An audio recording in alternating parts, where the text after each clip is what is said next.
Kreatif Kota Denpasar, kembali lagi bersama saya Dini Sverina di acara Art and Creative Talk. Dan hari ini saya masih di Dharma Negara Alaya. Tentunya Denfest kali ini dengan kemasan berbeda. Teman-teman atau sobat kreatif bisa menyaksikannya di creativity.id.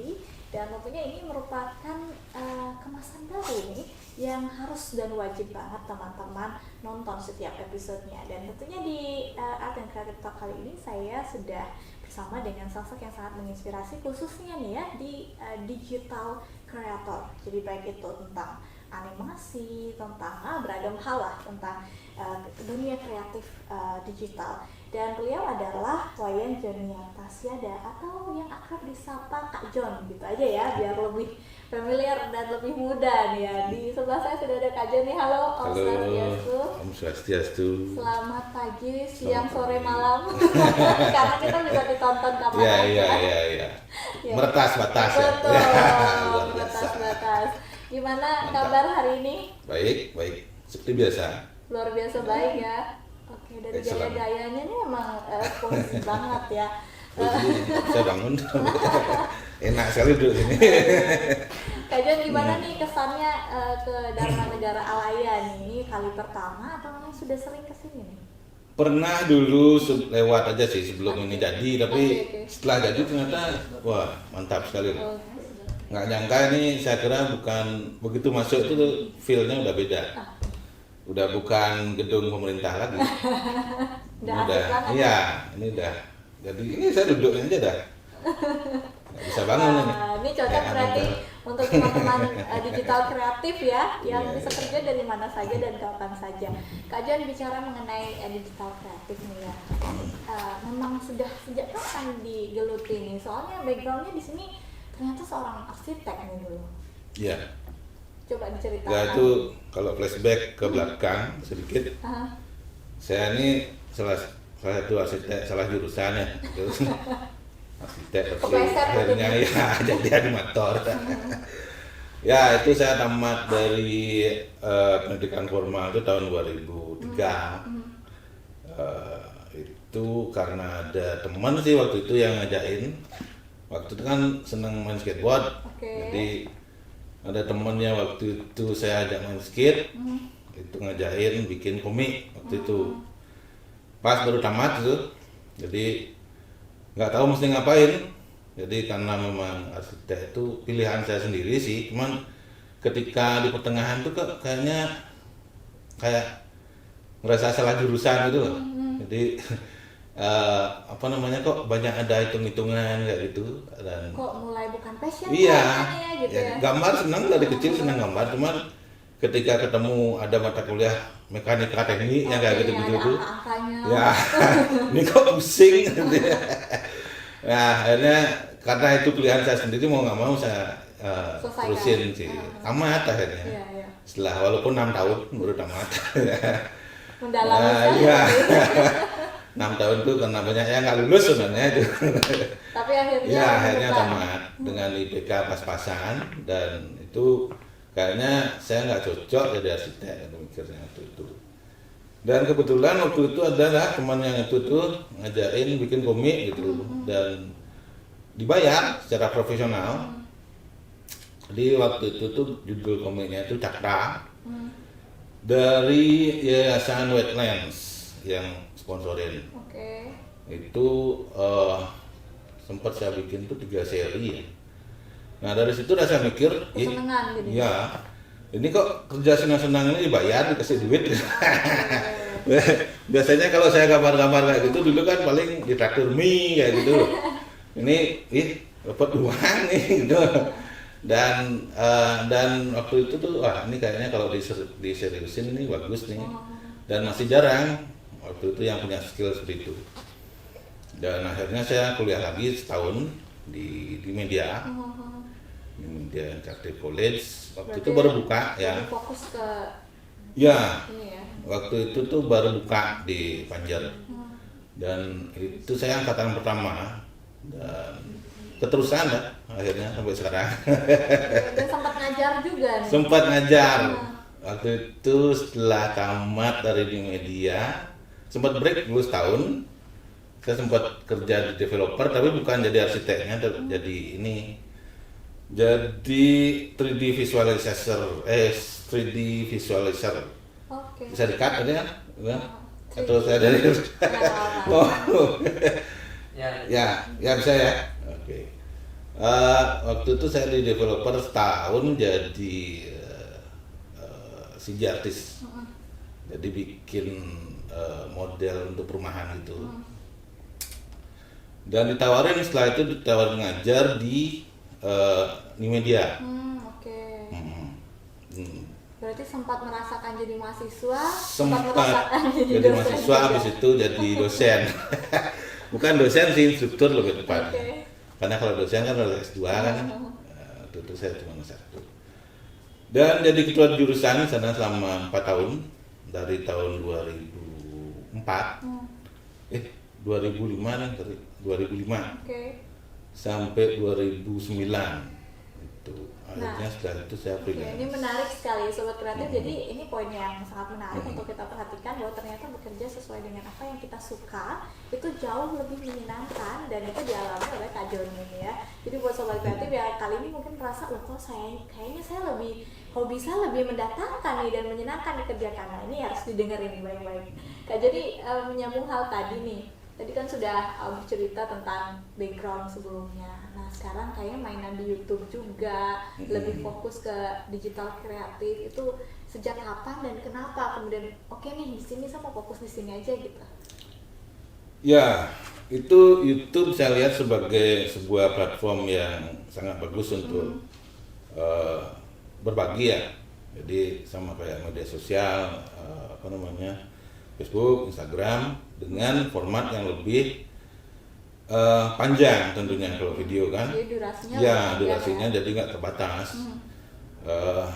Dan kenapa saya memilih untuk membuat channel digital kreatif ini sebagai channel pembelajaran, karena sekalian ini juga sebagai materi saya ngajar, karena saya aktif juga sebagai instruktur di Balai Diklat Industri di Wah, Pasar. keren banget. Ya. Yang di Topati ya? Ya, jadi di sana itu ada beberapa pelatihan animasi dan rutin itu diadakan setiap tahun itu ada, dan itu gratis, tidak dipungut biaya apapun dari Kementerian Perindustrian Pusat yang adain. Nah, jadi konten saya di channel Digital Kreatif itu lebih banyak ke materi ajar aja sebenarnya.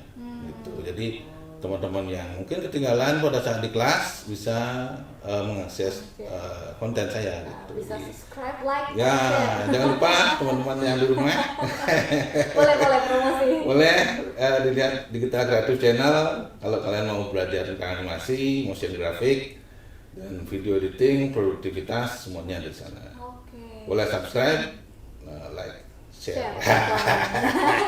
Nah, Sobat Kreatif, tadi juga ini menjadi poin yang tidak kalah menarik, karena ternyata berbagi itu bisa dilakukan lewat apa saja, khususnya ketika ingin berbagi ilmu itu sekarang sudah gampang sekali, dan teman-teman Sobat Kreatif juga gampang sekali mendapatkan ilmu secara gratis ya. Betul, Sebenarnya ini betul. adalah peluang baru dan betul-betul harus dimanfaatkan secara Betul. positif. Ya, Ini nih sebenarnya saya menarik nih ya, dalam artian kakak memilih untuk yaudah deh buat konten tanpa menargetkan bahwa ini akan menjadi sesuatu gitu. Pokoknya share aja. Itu tuh memang dibuat ketika sedang memiliki waktu senggang, atau memang sudah ada draft khususnya nih? Ini saya mau berbagi tentang ini gitu.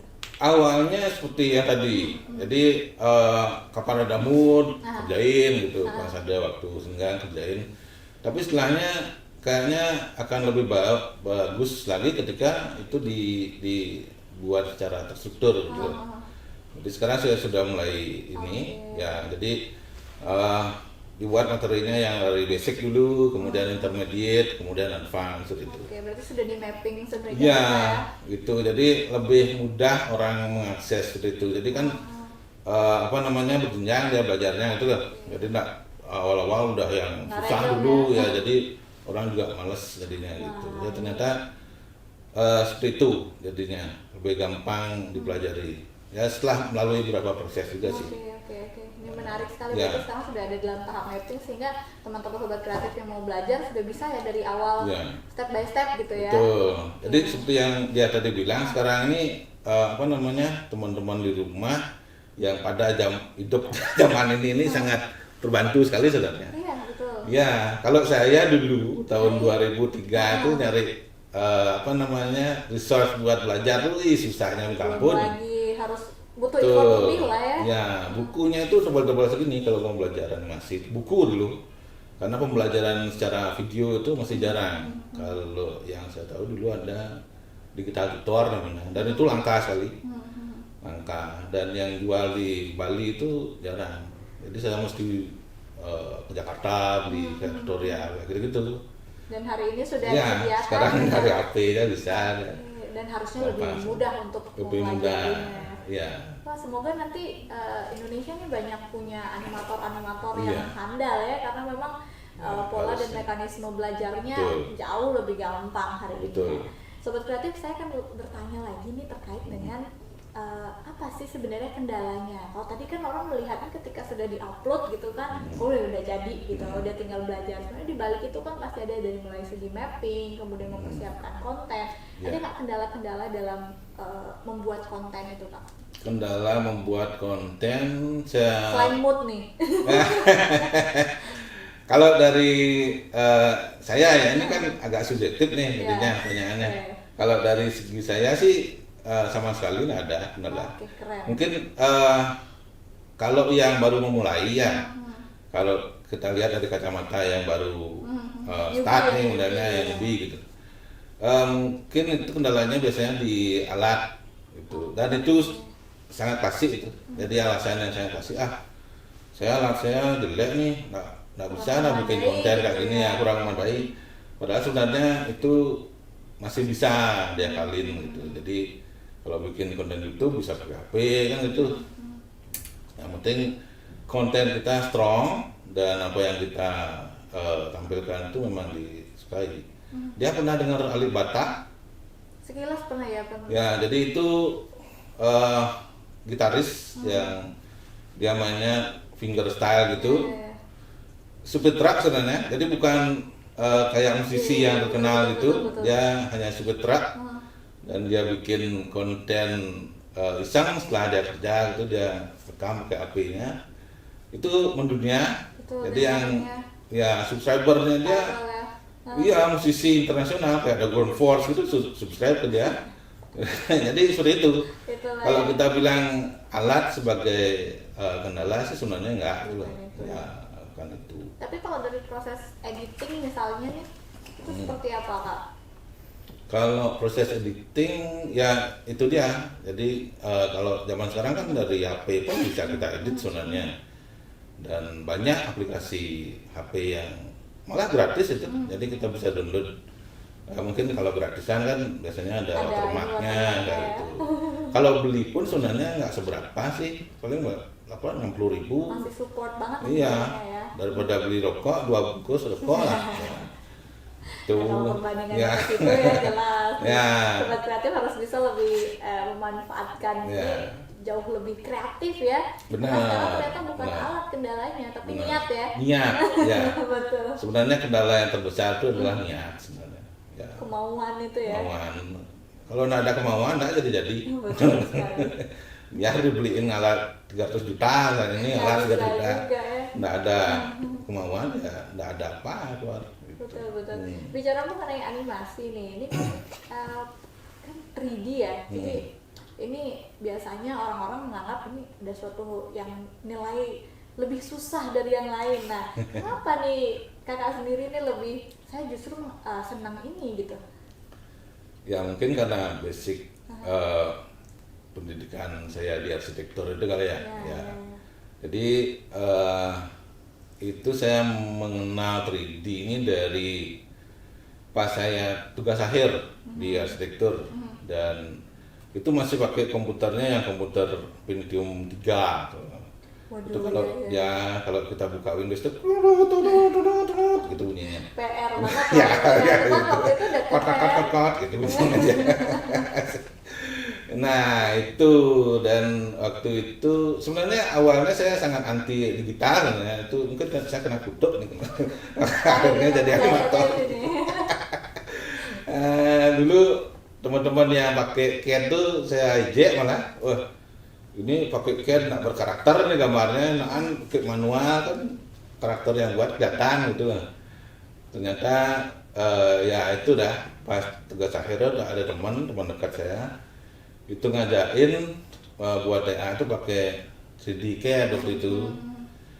Wih ikut aja, ini pakai CAD gampang kok.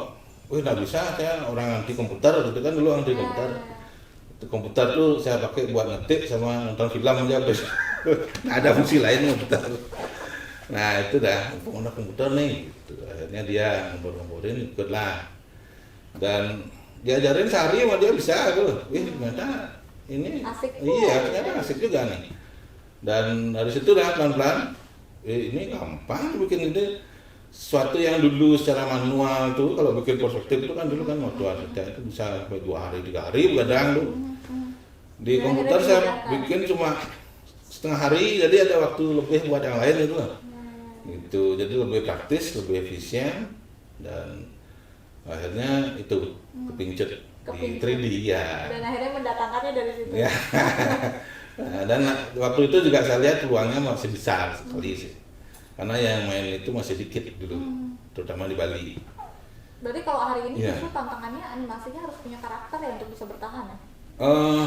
Ya, bidang apapun itu semakin terus ini kan semakin berkembang ya, dan persaingan juga semakin ketat saat. Ya, jadi ini proses yang apa ya, bisa dibilang never ending learning lah. Jadi kita harus tiap hari belajar. Saya 17 tahun main animasi sampai saat ini masih belajar terus. Perkembangannya sangat masif ya. Masif sekali, dan itu teknologi soalnya kan. Kalau kita bilang ngomongin teknologi itu setiap detik ada perubahan. Betul. Terutama apa namanya gear atau gadget yang kita pakai kan. Kita mesti update terus kayak gitu. Jadi luar biasa ininya perkembangannya dari tahun 2003 itu sampai sekarang itu saya ngerasa ada loncatannya itu luar biasa sekali. Tapi kalau sekarang nih dalam masa pandemi ada nggak sih kendala-kendala khusus yang Kak Joni rasakan, atau justru karena sudah bermain di digital karena pandemi ini semua mengarah ke situ justru jadi keuntungan nih? Ini Saya gimana? nggak ngerasa ada perbedaan sama aja. Sesuai dengan tebakan saya. Ya. Karena dulu waktu sebelum pandemi kerjanya di rumah juga sama kan. Sekarang juga semua Iya. di rumah ya. Iya benar, cuman yang berubah itu adalah polanya aja. Jadi polanya lebih banyak ke pekerjaan online gitu loh. Yang memang dari dulu juga saya lakoni sebelum ada pandemi gitu. Terutama untuk klien-klien yang ada di luar Bali gitu. Betul. Ya, jadi kan komunikasi akan lebih gampang. Tapi sekarang itu udah semuanya cenderung ke sana jadinya.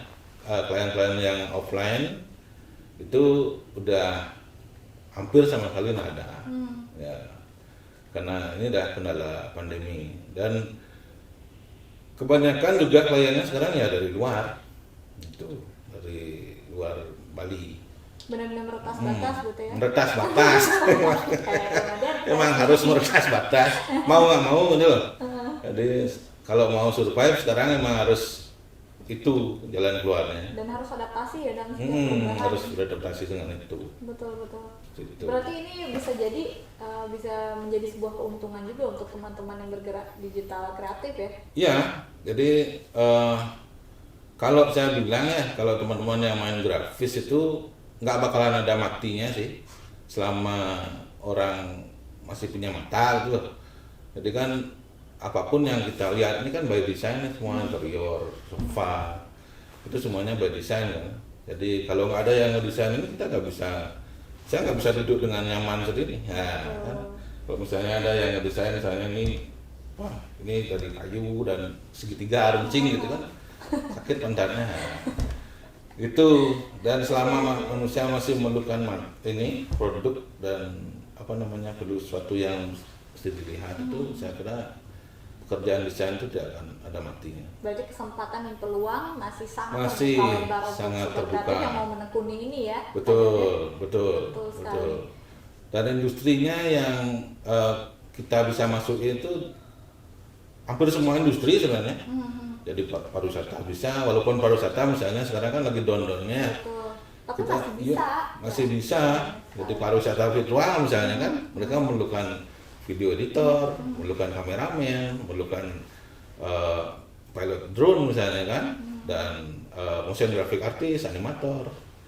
Itu semua orang-orang yang produksi visual itu masih skill yang sangat dibutuhkan. Iya, kalau sudah punya skill itu lebih baik diasah ya. Betul. Jadi ketiadaan alat atau mungkin alat yang menurut teman-teman masih kayaknya belum memadai, ternyata bukan itu nih. Jadi benar-benar masih banyak sekali ruang dan peluang khususnya di masa pandemi ini untuk sobat kreatif yang memang ingin menekuni dan menseriusi ya bidang ini gitu. Betul. Dan ya saya kira bukan kendala apa yang kita punya itu. Jadi saya punya cerita nih. Dulu saya ada seorang teknisi komputer nih, anak SMK. Jadi dia datang ke rumah itu perbaikan komputer kebetulan baru kenal. Terus gitu dia lihat tuh komputer saya benar jadinya setelah dia datang dia dibenerin.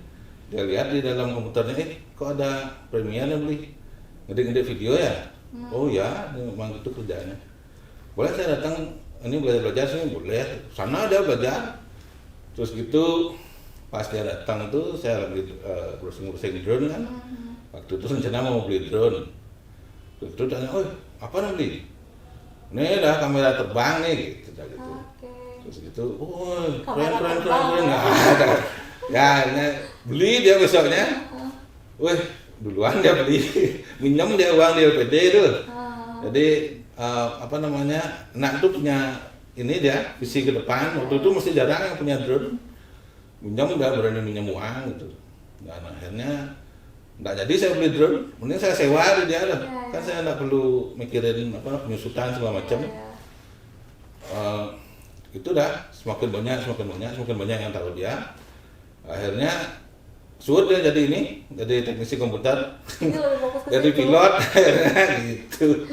Sampai akhirnya sampai bisa nyicil mobil, bisa nikah dia gara-gara itu kan.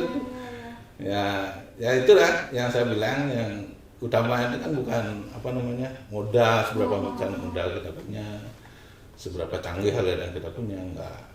Berarti seharusnya kendati pun kita masih ada dalam masa pandemi seperti sekarang ini, itu bukan menjadi penghalang untuk teman-teman kreatif terus berkarya ya. Betul. Termasuk Kak Joni dan kawan-kawan. Iya, seperti itu. Ini kakak memang benar-benar single fighter banget atau ada tim khusus nih yang ada dalam project-project? Ada tim. Tergantung projectnya. Jadi kalau ada project yang perlu banyak resource, saya cari. Nah itu enaknya ngajar. Jadi ketika kita ngajar kan kita tahu tuh, oh ini anak-anak yang passionnya di sini, ini passionnya di sound, ya kayak gitu-gitu. Jadi akhirnya jadi rekanan. Dapat SDM yang bisa diajak collab ya. Makanya kalau orang bilang ngajar, lu ngapain Pak Joni ngajar nih? Kan menciptakan saingan baru. Kalau saya enggak mikirnya gitu. Jadi saya menciptakan rekanan baru jadinya. Gitu. Menarik. Mengajar itu bukan menciptakan saingan baru, tapi justru menciptakan rekanan-rekanan baru. Jadi lebih banyak yang diajak berkolaborasi dengan proyek-proyek yang tentunya lebih bervariasi lagi. Ya, karena kerjaan kami ini kalau dikerjain sendiri susah sih. Iya, betul. Pusing. Kita perlu tim juga yang satu vibrasi ya. Yang vibe-nya sama gitu. Satu frekuensi ya, karena memang ngetim itu juga nggak bisa dengan egoisme sendiri ya, harus benar-benar ada konseptornya, direkturnya, siapa kemudian eksekutornya. Itu ada kesulitan nggak sih Kak kalau misalnya ngetim dalam sebuah proyek, kita bicara teknis misalnya? Nah itu dah saya bilang tadi kan, jadi benefit saya ngajar adalah ketika saya proses mengajar itu saya udah ada proses menyamakan vibrasi nih. Jadi ketika kita udah kerja, udah udah nggak mikirin itu lagi gitu. Lain misalnya kalau misalnya kita, oh ini ada project nih, nyari tim baru gitu. Belum tentu tim yang baru masuk itu sama ininya, gitu kan. Nggak ada masa adaptasi, ada ininya ada. Gitu. Apalagi setiap orang beda-beda ya. Iya gitu. Belum lagi attitude-nya kan. Jadi selama masa mengajar itu bisa kita lihat, oh ini attitude-nya bagus, tapi mungkin skill-nya kurang, tapi itu mesti bisa diasah kan gitu ya.